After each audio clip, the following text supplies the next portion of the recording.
अनेक पदं भाजपची घेतलेली आहेत, अनेक पदांवर काम केलं आहे. असं असताना सुद्धा कणकवलीमध्ये भाजपमधून ही मोठी बंडखोरी झाल्याचं पाहायला मिळालं. तुमच्या स्टेटसमुळे भाजपमधील पहिल्या बंडखोरीचा नारा कणकवलीतून फुटला आहे. काय त्याबद्दल?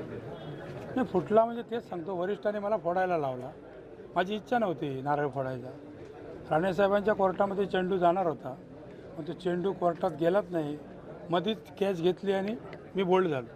कोणी कॅच घेतली, कुठं अडकला नेमका चेंडू? तर कळेल आपल्याला. आज आपण फॉर्म कुठून भरलाय उमेदवारी? आता मी फोंड्यामधून भरला आहे आणि हरकुळमध्ये.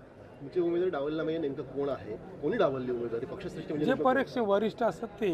आता ते मी कसं सांगू कोण आहेत ते. साहेब, अगदी उघडपणे विचारतो, आपण स्टेटस ठेवलं होतं व्हॉट्सअपवरती की नितेश राणेंना रामराम आणि गोट्या सावंतांना सलाम.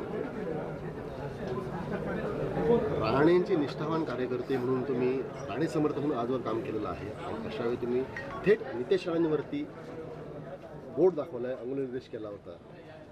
काय कारण? तो मला प्रश्न विचारण्यापेक्षा तुम्ही त्यांनाच विचारलं तर बरं होईल. तुम्हाला ते सविस्तर तुम्ही ठेवलं होतं, त्यापेक्षा म्हणून तुम्हाला विचारतो. स्टेटस ठेवलं, त्यांना विचारण्यासाठी ठेवलं मी स्टेटस. ते तुम्ही त्यांना विचारा, ते तुम्हाला समर्पक उत्तर देतील. पक्षावर नाराज नाही, पक्षावर नाराज नाही. पक्षावर कशाला नाराज आहे? मला ज्यांनी सांगितलं की बाबा तुम्हाला उमेदवारी मिळणार आणि ती मिळाली नाही, त्यांच्यावरती नाराज. आता फोंडाघाट जिल्हा परिषद मतदारसंघातून तुम्ही निवडून लढवताय, उमेदवारी आपली कायम ठेवणार आहात की कसं काय? कारण राजन चिके यांनी सुद्धा आपला अपक्ष उमेदवार अर्ज दाखल केला आहे. तुम्ही माजी तालुकाध्यक्ष, तेही माजी तालुकाध्यक्ष आहेत भाजपाचे. आम्ही दोघे एकत्र बसू, आम्ही ठरवू, वाटेल ज्याला योग्य असेल तो एक कोणतरी उमेदवार राहणार.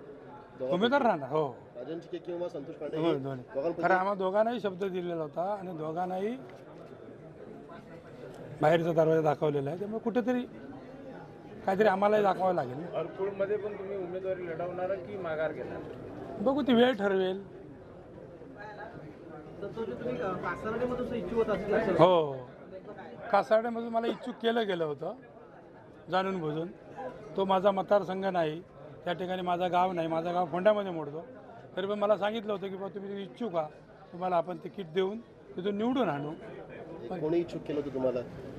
तुमचे प्रमुख.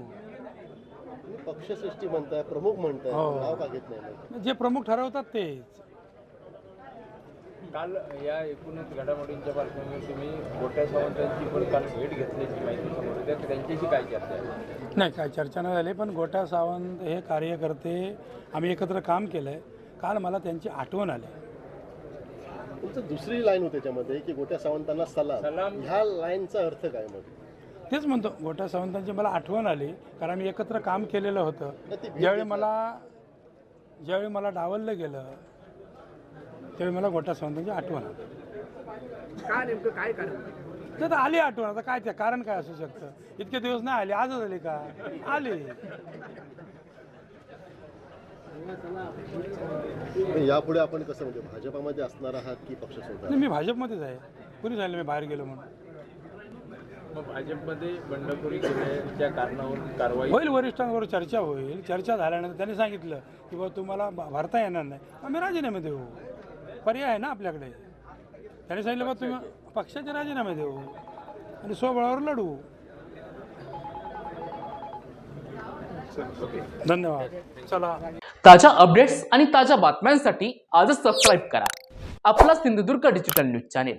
लाईक करा, शेअर करा, कमेंट करा आणि महत्त्वाचं म्हणजे बेल आयकॉनला क्लिक करायला विसरू नका.